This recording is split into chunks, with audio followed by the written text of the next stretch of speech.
Oh yeah, UFC Vegas 57 pre-fight Q&A starts now. And now your host, Mike Heck. I feel like Bob Barker on The Price is Right. What an introduction that was. You're like Rod Roddy, Casey. It was a beautiful entrance. Welcome to the People's Pre-Fight Show, as we are, as you can see on the clock down here, right around 29 minutes away from UFC Vegas 57. I like to call these events the go-home shows for bigger events. The go-home show for International Fight Week, UFC 276 coming up next Saturday. We got ourselves a very fun card on paper and a really fascinating main and co-main event. The main event, of course, Arman Tsarukyan taking on Mateusz Gamrot. And in the co-main event, Neil Magny looks to halt the surge of Shavkat Rakhmonov. And we are here to answer your questions until the first punches are thrown. Thank you for joining us. I am Mike Heck. Joining me, Mr. PFL himself, fresh off of PFL 5. Look at this. That's right, Jed baby. Meshew. Got all the gear and everything. Look at that, Mr. PFL. I mean, you're taking this MMA draft thing very seriously, and I dig it. This is, one, of course I am, Mike. I take everything extremely seriously. And two, this is just for any promotions out here watching. Doesn't matter who. Fight Circus, obviously, I have long held dear, but Eagle FC, anybody. If you give me swag, I will wear it on camera because I'm a child. I'm an infant. And if you give me free things, I will like it. There you go. Now you know. Now you know. And also joining us on the ones and twos and here to answer your questions as well, the second baddest stash in MMA, Casey Leydon. Hey, Casey. No, his stash is better than Randy Coast. Come on. It's different, not a better. competition. It's not a competition. They are different. We're simply. That's true. They're just different, but teach their own. I'm just gonna ride this train. I'm gonna ride that train to get your reaction face until the wheels come off. Mike, why don't you have a bold mustache? I feel like that would be a thing that you could do. Oh, it's terrible. Is it? It feels like it would be so good on you. We'll figure something out. Maybe because I know Connor, our man GC, your co-host for No Bets Barred, he likes to grow up the stash for November to raise money for something. So maybe I'll bring it out for that. Make it a cause. If I'm gonna look stupid and have my wife and kid make fun of me for a month, I might as well make it worth my while. You know. Fair enough. You have to keep the mustache long enough to where, at the point where you shave the mustache, people are offended. Like they're like, oh God, I don't want to see that whole face. Oh yeah. Casey, you know if you ever shaved your face, I would be very unhappy. Yeah, like when I throw up old photos of me or anything just from like 4 or 5 years ago, they're like, get that off. Get that off the internet. It's like they don't want to see it. Yeah. You've had it literally as long as I've known you. What, like 7 years now? That's a long ass time. Yeah. All right. Well, I mean, if you have questions about mustaches in MMA, we can certainly answer them here. Maybe there's some mustache wearing fighters on this card tonight. So if you want to talk about that, bring it on, because that's what we're gonna do for the next 25 plus minutes. So let's go to the peeps. First question. Let's talk about last night. Dope. Scott McRae, can you guys give your thoughts on Bellator and PFL results last night? How good was Rafion Stotts on the desk? A+. So, Jed, you start us off with PFL because you were in the damn building. What'd you think? Yeah, I can't really speak to Bellator. I managed, because I was doing PFL stuff and on site, I tried to have the Bellator stream up so I could be watching that on Showtime. But I caught like a lot of the Danny Sabatello fight and the first start of the Mousasi, but I have no recollections of Rafion Stotts, so I got nothing there. But PFL was okay. Honestly, it was a lot better of an event than I thought it was going to be. Just because I think I've said this before. I've lived in Atlanta a decade, and when they told me where it was happening, I've literally never heard of this place. And it is not the suburbs. It is downtown Atlanta, which is where I live. Like I live a mile and a half from the arena. And I'd never heard of this place.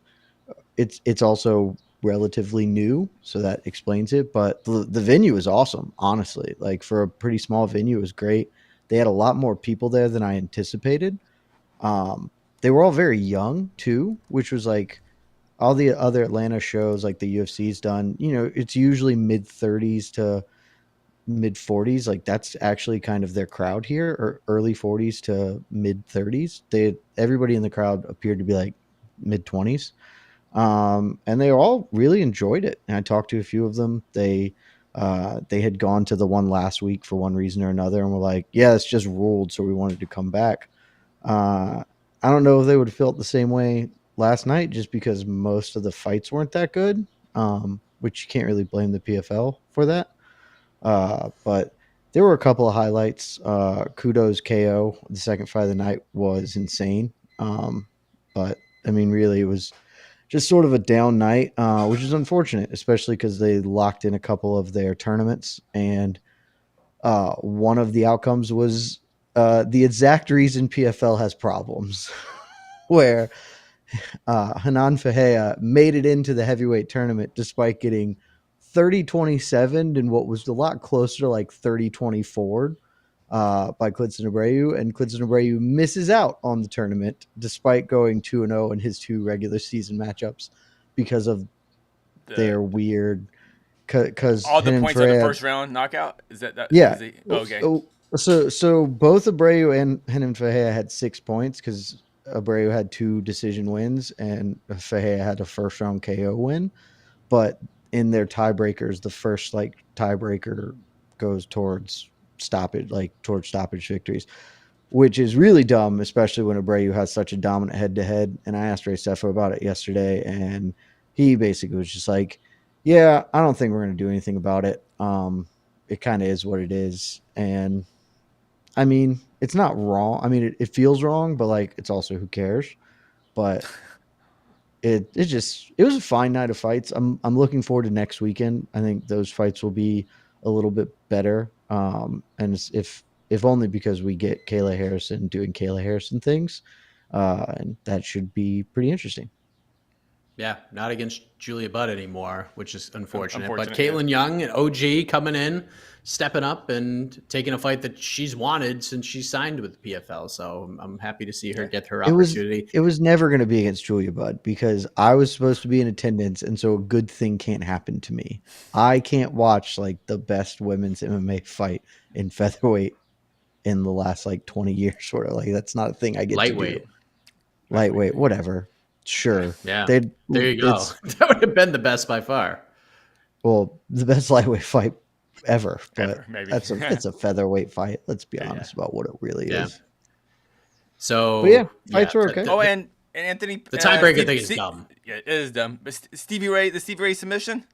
The problem with that is nobody knew what happened, and that like it was obviously really cool, but where certainly from my vantage point was probably the worst. Was probably the worst place because I couldn't see a TV screen because like the media row was directly under their screen, so I couldn't even watch the replays until I went downstairs to the back room, or I pulled it up on the interwebs.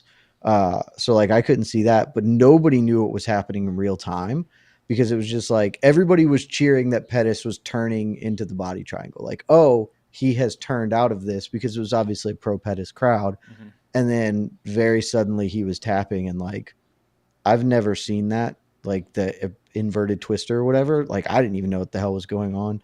Certainly the crowd didn't. And it wasn't really like you figured it out that obviously something had happened and that he had tapped, but it wasn't super obvious. And then it was kind of a downer too, because everybody was pro Pettis. So it was obviously really cool. And that's going to be one of the submissions of the year.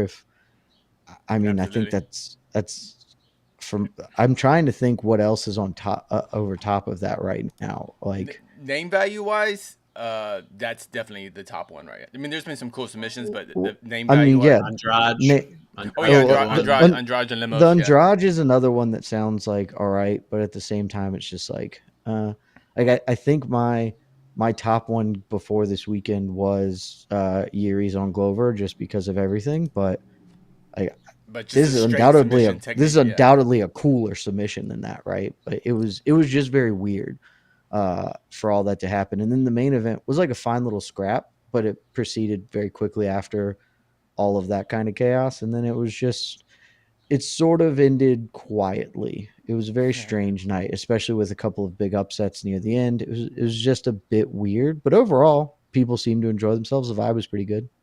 I have no idea how Bellator was, so you guys tell me how. Bellator was good. Bellator was great. Great card.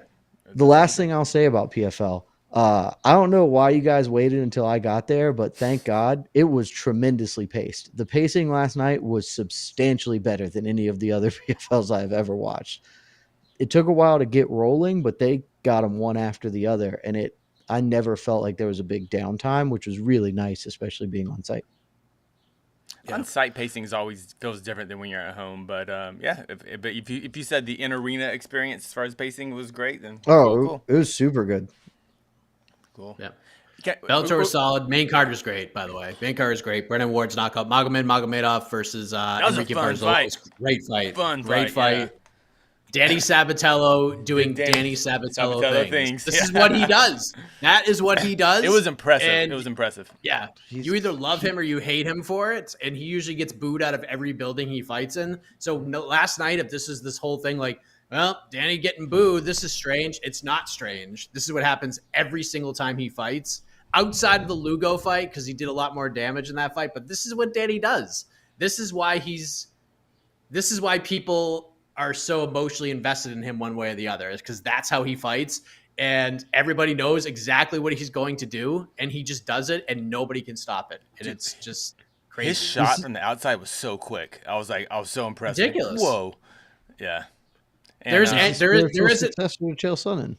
Yeah. There is no angle which he cannot land a takedown. Like he could get clipped and just turn it into a takedown. Mm-hmm. It's just amazing the angles and how strange some of them were. Like the positions he was in, turning bad spots into takedowns, and then just sitting on top of Leandro Ego for 5 whole minutes.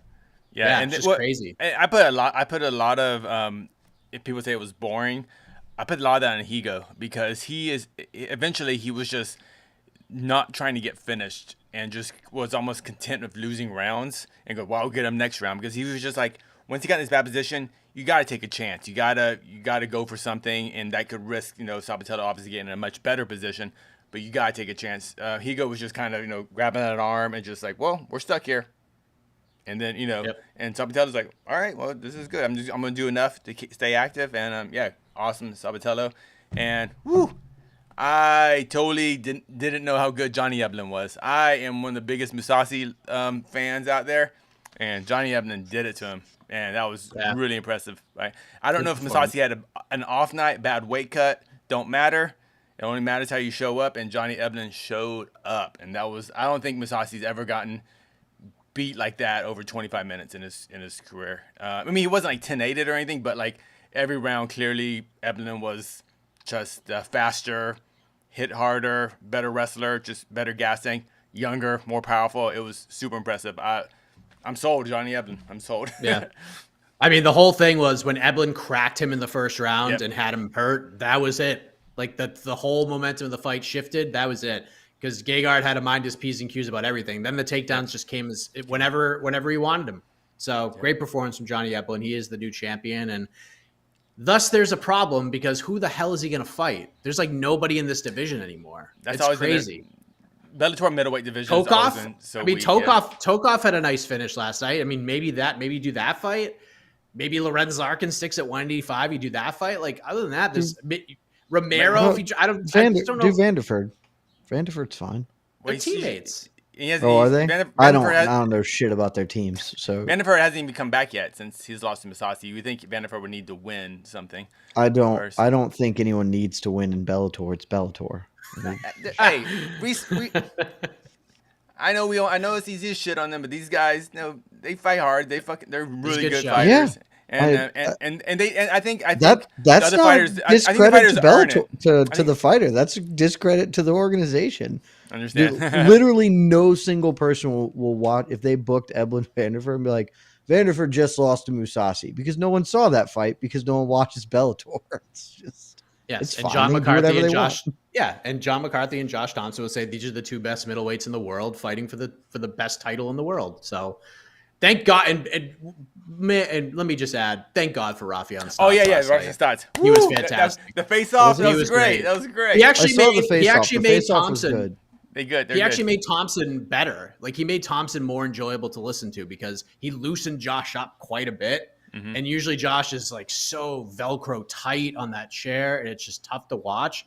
But Rafian like loosened him up. He was telling jokes. He's actually funny. I actually laughed at I laughed at a couple things Josh Thompson said last night. So overall, that desk was Amanda, Josh, and Stotts were great. I like the lady Amanda. I like her too. Yeah, she's great.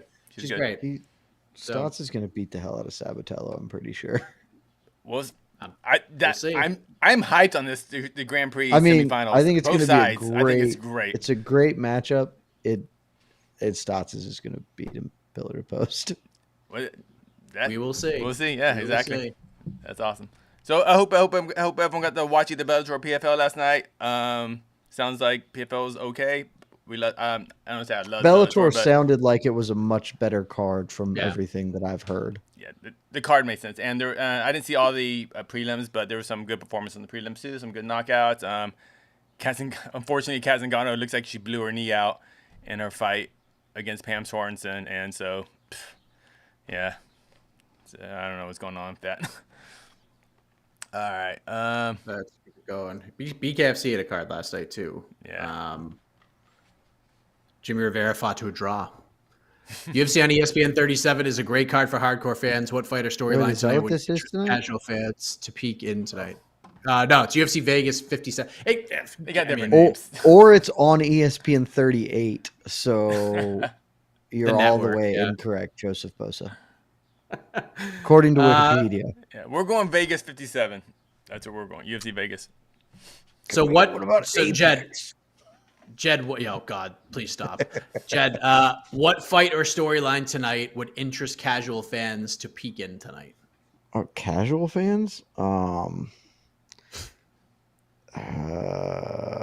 mean, I guess it's Umar Nurmagomedov because they probably know that last name. And that's like, if you're talking about casual fans, like that's literally the only touch point for casual fans on this card. Maybe Chris Curtis, like maybe, and that feels like a stretch even. But yeah, like the fight that if I was just trying to show fans a fight, to be like, hey, you kind of like fighting, watch the main event because it fights rules. And it might not be the most exciting fight, but it probably will be exciting. It probably be really fun.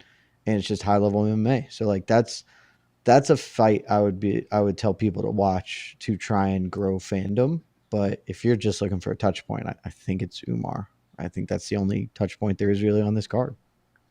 Casey, what do you think? I would go Shavkat. I think, but this is up to the UFC to really sell Shavkat. It's kind of like, has like the other Shemaev in a sense, like this guy from this other part of the world that we know so little of, and it's just wrecking people. And this is his big opportunity tonight to wreck a high level, UFC ranked veteran. To me, but it needs a little UFC promotional help.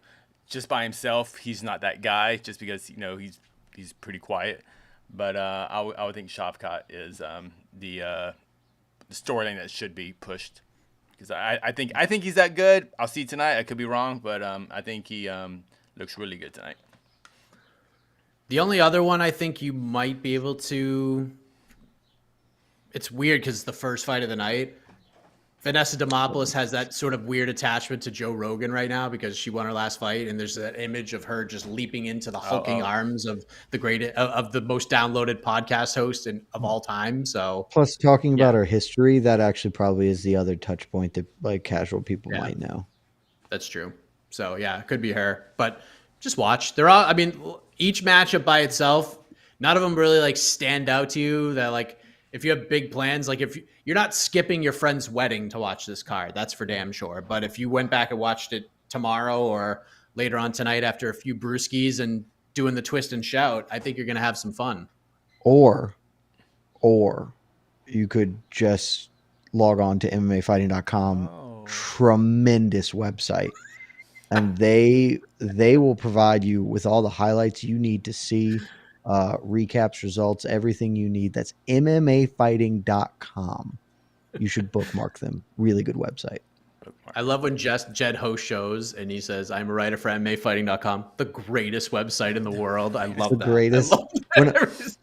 on my shows, everything's the greatest. Sean and Chuck are the greatest writers in the world. MMA Fighting is the greatest website in the world. That's just how I don't want to. I don't want to do that on your shows. That feels like I'm overstepping. But when I'm in charge, I can do whatever I want. Yeah. Yeah. Keep your gimmick to your show. I'm sure you've dropped that on BTL several times, but you ain't Probably. wrong. You ain't wrong. Do you guys think Nate Maness is going to surprise Umar Nurmagomedov, or is it going to be another Nurmagomedov victory? So I've talked about this. I don't know if I talked about it on the previous show or heck of morning. I don't think Maness is going to get out of the first round. I think he's going to get strangled pretty quickly. But again, this is kind of like I mentioned about Sabatel. Like, the game plan here. You know the game plan. Just don't get taken down, and maybe you have a chance. But you're going to get taken down. You're going to get taken down, and then when you get taken down, the biggest weakness of this man, and Nate's a good fighter, but he gets his back taken a lot and very easily. And if Umar gets your back, you're done. That's it. Like, you could be as experienced as it is. This guy just rear naked chokes like all the time. He's so good at it. So I think this is going to be a short, easy night for Mr. Nurmagomedov. Jed, what do you think? I mean, yeah. I love the idea of the game plan. You know who else knows the game plan? Umar. And I said this all the time. I said this all the time with Khabib. Honestly, the way you beat Khabib was not to stuff takedowns because, like, sure, that's what you need to do. Guess what Khabib has been doing literally his entire life? Taking people down who the only thing they wanted to do was not be taken down. He's really good at it, has a bunch of tricks and traps. You are already consenting to fight the battle on his terms. You're just thinking you can win that battle, which you can't, and obviously no one ever did. Like, it's the same here. Like, sure, Manus should not get taken down, but he's not going to be able to do that because he's just not. So, like, it's really dumb. Honestly, shoot takedowns on Umar. See if that works. Like, do something other than, like, that's at least different. That is at least contesting the fight in a manner in which your opponent is not prepared for. Well, he'll shoot and he'll get guillotined in 20 seconds. Yeah, but I mean, that's fine. Or triangle, whatever. Yeah. At least it's different. Hey, listen, at least you tried something. That's how Barzola had some success against Magomedov last night. He was he was the one pressing the wrestling and pressing the takedowns, and he looked good until he got. You could see the tides turning by the third round, but that was very successful for Barzola early. He just used his gas tank and his cardio, and he wrestled Magomedov, who not a lot of people do that against. Stotts did a good job, but for the most part, you don't see a lot of guys without those kinds of credentials shooting for takedowns against guys like that, and he did, and he was successful. So maybe that could be Nate's strategy tonight. It's also how Arman Tsarukyan gave Islam Makhachev like his toughest fight in the UFC, other than the flash KO he suffered. Like, that's fighting a different battle, and I don't know, Maness is not a terrible defensive like wrestler, but maybe he can stuff takedowns and maybe make it interesting. But instead, he's going to stuff takedowns but not be able to disengage. And Umar's going to chain wrestle and drag him down, and then, like you said, immediately take his back and choke him out. So I took a flyer hero bet on Manus by first round KO just because I have to put in a long shot every week because that's a stupid thing I said I would do. But I don't believe it's going to happen. But, plus 1,800 or whatever it is, hopefully it will. But seems unlikely. I like that. Like, every week you have your plus 1,000 bet. You gotta. That's it. Literally every week I have a long shot bet that has to be plus 1,000 or more. Man, some of them are really fun and stupid. This one's just like probably dumb. It's probably a waste of $5. Well, if Manus wins, that seems the most likely outcome. Get him already. Yeah, exactly. And look, when I hit it on Molly McCann third round TKO for plus 1,400, it friggin' ruled. So, I already hit one this year. That's all I need. Do you like this matchmaking by the UFC? I think it's fine. It's just fine. Okay, I'm just kind of wondering. It's not like I think Zumar still need to be built up. That's my issue. Is if this needs to be the last one, there's an argument that he needed one more, just spin his wheels, get kind of get a little more traction there. But I think they could have probably pushed him a little harder than this. But as long as his next one is somebody like legit and real, then it's fine. Yeah.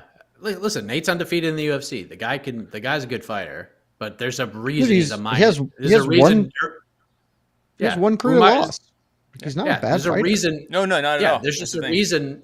Yeah, there's a reason Umar is a minus 950 favorite. It's not about him being a bad fighter. It's about Umar just being really that good. Guy. Yeah. Oh, that means somebody bet on Nate because at one point Umar was 4 digits. I saw him at like 1050 or 1100. Yep. Oh. Jeez, Forrest. Wow, Forrest Daniels. I respect it. You gotta be honest. You gotta be honest if you're boys. You gotta be honest. Yeah. Sorry, sometimes you just gotta let them know. Like, hey, Nate, are you actually I'm rooting betting for money you, against them? but you're not going to betting win. Money against them. That's the question. Are you betting? You can't bet money against your friends. Absolutely, do not do that. That's some real shady stuff. Yeah. It's the same as like betting against your sports team. So then if they win, you don't care that you lost the money. Like, no, pick a side and stand for something, you coward. Like that's just how it has to be. That's how like John Anik bets all the time. And I will tell John Anik to his face that's a cowardly way to bet. Let's see. With a Gamrot victory, the UFC will have 2 stars to build a card in Poland with. Potentially a pay-per-view for the light heavyweight belt in the National Stadium fills 60,000 seats. Yeah, I mean, it would be... Well, 2? Just 2? I'm sorry, to Carolina, not just pick up a win Carolina for the first time in like 5 years. She's not a star anymore. Okay. That is former title challenger Karolina Kowalkiewicz, the koala bear. If the UFC actually does go to Poland, that is kind of a shame. Joanna retired. I wish I would be okay if they. I don't know. I know we don't like talking about retirement, unretirement, but to have Joanna kind of fight in Poland with all the UFC fame now would have been great too. But we might have missed that boat. But UFC needs to go. UFC needs a big card in Poland. Man, I know they've been to Poland, right? But they haven't had a big. They haven't been one in a while. It also just feels weird because KSW puts on dope shows. That's the thing. So like the UFC will just like whatever the UFC brings to Poland is not going to be as good as whatever like KSW's offering. I bet. Dude, it's the same way in Japan. When the UFC goes there, they're like the Japanese fans are like. When was the last time the UFC went to Japan though? It's been a while because they don't have a TV deal over there. But when they did go, they go, oh, this is an American show. But they're not blown away by like the spectacle of it. Like, it's very different. And the same thing in KSW. Like KSW has a freaking show, and so the UFC KSW rules. They do. KSW is one of that's like kind of the bucket list of not at the top, but kind of things I want to attend at some point. That's the last. I've never been to a Bellator show, but the last show that I care to go see is a KSW live.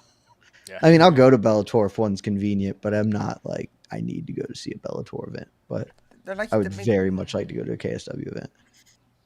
The big issue of Bellator events, and this is why I compliment the UFC as far as they're in scenic Uncasville or Thackerville. Is that the big issue? That's whatever. I mean, hey, it's a lot of people live up there. They go to San Jose quite a bit. Yeah, UFC. They have those giant screens everywhere, and they spend good amounts of money on getting giant concert speakers. So it's like blasting music. Feels like a club in there. At Bellator, I almost said Strikeforce events. At Bellator events, they just don't invest in the in-house audio as much, so it doesn't really feel like a party as much. But as long as the fights are good, everything's fine. All right, let's keep it rolling here. We're getting close here. Yeah. Which fighter on the main card will have the fastest finish tonight? Jed, what's your prediction? It's probably Umar, but I could see a case for Shavkat or Chris Curtis. But I'm going to take Umar. Me too. Shavkat is number 2. I'll go Umar, Shavkat, Chris. Curtis and Moises, I both have second round finishes for. So, but I think Umar and Shavkat could both get it done in the first, potentially. But I'll go Umar. Umar's my bet. Neil Magny is just perpetually underrated. No, he is. But if it's gonna happen, it's gonna happen in the first. Otherwise, like, I think Neil's that's- winning a decision. I've committed myself to this line of thought. hey, it wouldn't Right. surprise me. This is why this It fight's feels happening. he's 8-5 as an underdog, man. This guy knows how to just upset the plans, the best laid plans of Dana and Shelby. He just has to not get smushed early, and he's got a chance. Even if he gets smushed early, like I don't have any idea what Shavkat's cardio looks like. Like the dude keeps finishing people inside of 7 minutes. Like, He's been to a third round before and got a finish. Yeah, has he? I don't remember. I think 4 it's years ago. pre UFC. Oh, I can confidently tell you I have never seen him fight in KZ MMAF Battle of Nomads 10 against Faradun Adilov. So I can't speak to the man's cardio in that fight. I can also confidently say, Mike, that you've never seen that fight either. Dude, Because you've never seen I don't think anyone that wasn't in Kazakhstan at that moment has seen that fight. the Battle of Nomads 4 was the best, by the way. Oh, is that the best of the Battle of Nomads? Nomads 4. Yeah, you got I got to the get whole that collection. Yeah, you got to get that. It's on Laserdisc. You got to Well, I bet Tapology can tell us who was on Battle of Nomads 4. I love that Battle of Nomads. Oh, It's a really good name. I'm not know, here to I like it. I just wanna disrespect say. the name of the event. Oh, my answer though for this? Hey, you want to know who fought at Battle of Nomads 4, Casey? Sergey Morozov. Hey, it all comes around. I told you. This is why you I tune in. there was a reason they signed him. Just pulled it up. Hey. In the he choked out a guy named Zafar Zalimov. And at the time, that was a big upset. I'm sorry. Zalimov was 0-2 against the 5-0 Morozov at the time, so it was not an upset. All right, I've cornered myself with all my lies. You back yourself into a corner. Vieira's gonna get a first round submission. Vieira's gonna get a first round submission. Watch it. Wouldn't shock me. Damn. Yeah, I like the gusto. Chris Curtis doesn't get submitted though. It's He either hasn't fought well, Raffo. also, yeah, he hasn't fought a 12-time world champion either. So, like, I think this is one of two ways, right? Either Curtis is going to land something violent, or land something violent after Vieira blows his gas tank. Or Vieira's just going to tap him. Feels like this is a 2-outcome fight. Pretty sure. Yeah, I'm with you. A Couple more, then we'll make our bonus predictions, and then we'll make our main card I always picks. forget I have to have bonus predictions. Jed's hair, Mike's cheekbones, Casey's mustache, and Alex's fear of little dogs is the 4 pieces to 4 Voltron. I got weird. I got like big fat Jack Nicholson as the Joker in Batman 1989 cheekbones. Like it's like the Grinch, like the original Grinch when he has that. Yeah, I mean, it is what it is. I think I you love look this beautiful, comment, Mike. I think you Thanks, look buddy. beautiful, Mike. Thanks, pal. Wait till you see me with the mustache in November. Man, can you have it when I come down in a couple of weeks? Because that would be way more fun. Probably not. Let me see. I don't know why I said that. We got Fitzgerald, Felder, and Bisbing on the broadcast. Yeah, here comes the grave diggers. Yes, Mr. Jackson, you are correct. That is the Grave Diggers in the background. That album rules. So good, so good. You know what? I think why don't we go to our picks? Let's do the bonus. Let's go to bonus predictions. Jed, who gets bonuses tonight? Oh, that is not an easy one. Fight of the night. That one shall go to the main event, Tsarukyan Gamrot. I know that's a boring choice, but why not? Performances for Umar Nurmagomedov and Chris Curtis. I'm going chalk. I'm with you on the main event being the fight of the night. I will go with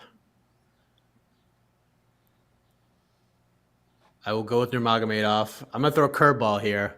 I'm gonna throw a wacky curveball that if it lands, I can't lose this game at all. Alan Badeau. Go with Alan Badeau. I was about to say, are you going to say Alan Badeau? I felt it. For I respect performance? it. Yeah, it's not going to be the fight of the night. I can assure No, you of that that. fight has to be a no contest. It has to be a no contest so we can get it at UFC Paris.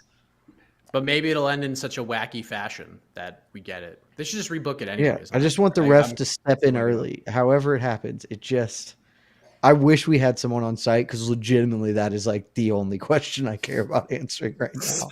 Why the hell did you book this here instead of UFC Paris? So high up Casey, on the what do you cards. think? Fight of the night and going main event. Performance, Shavkat and Rodolfo Vieira.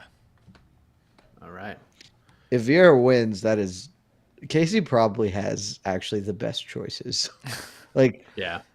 my heart won't let me say it because I'm locked into believing in Neil Magny for one reason or another. I like No Magna. I do. The man's got cojones. You know.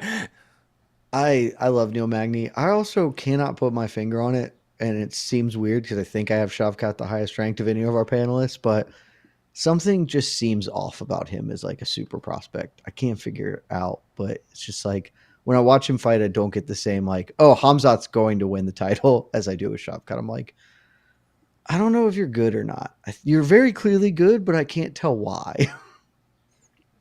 All right. Well, maybe we'll get some answers with this fight. This is what this We'll fight get is made answers. for. Get If he answers one beats way or Neil the Magny, other. I'll get answers. Okay. Anything Main else? card picks. Oh, main card. Chris Curtis, Rodolfo Vieira. Jed, go. Curtis, I think I have round 2 KO. First half of the fight KO while I pull up my actual picks.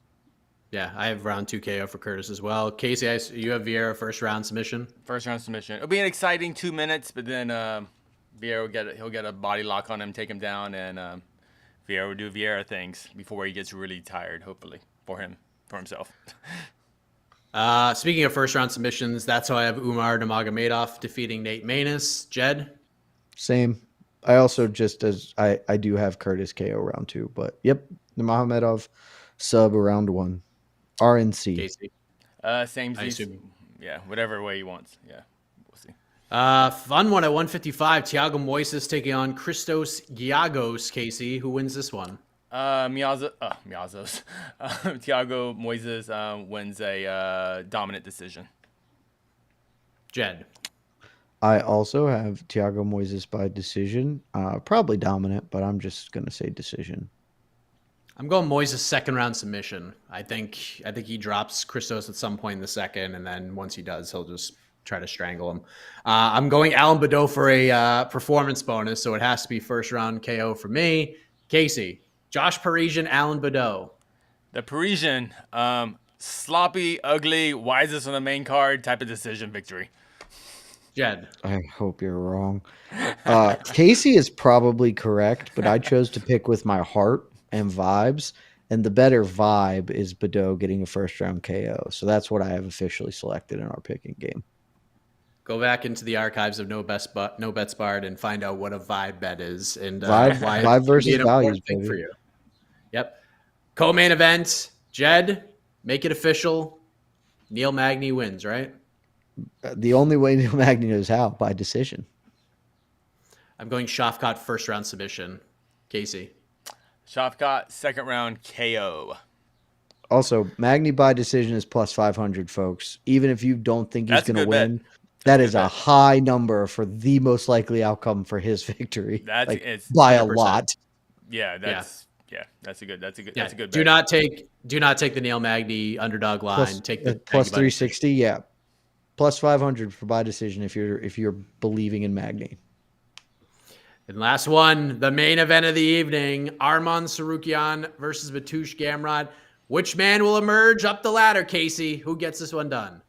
In a heck of a fight of the night, absolutely. Arman Tsarukyan will win with a fourth round submission.